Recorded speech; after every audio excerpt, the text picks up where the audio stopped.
ಠಾಕೂರಿ. ನಾನು ಓದುತ್ತಿರುವುದು 8ನೇ ತರಗತಿಯಲ್ಲಿ. ನನ್ನ ಶಾಲೆ ಹೆಸರು ಸರ್ಕಾರಿ ಪ್ರೌಢಶಾಲೆ ಯೌಗಲ್. ನಾವು ಈಗ ಮಾಡುತ್ತಿರುವ LMS GMAT ನ 1ನೇ ಚಟುವಟಿಕೆ ಕತ್ತರಿಸಿದ ಘನಾಕೃತಿಗಳ ಸಮಸ್ಯೆಗಳು.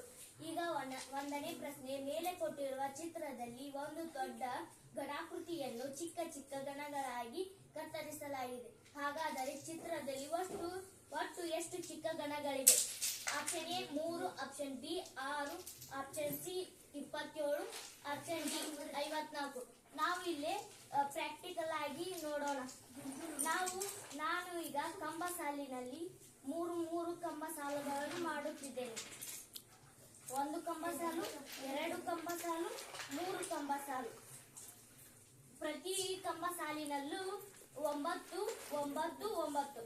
ಪ್ರತಿ ಅಡ್ಡ ಸಾಲಿನಲ್ಲೂ 9, 9 ಚಿಕ್ಕ ಚಿಕ್ಕ ಘನಾಕೃತಿಗಳು ಇವೆ.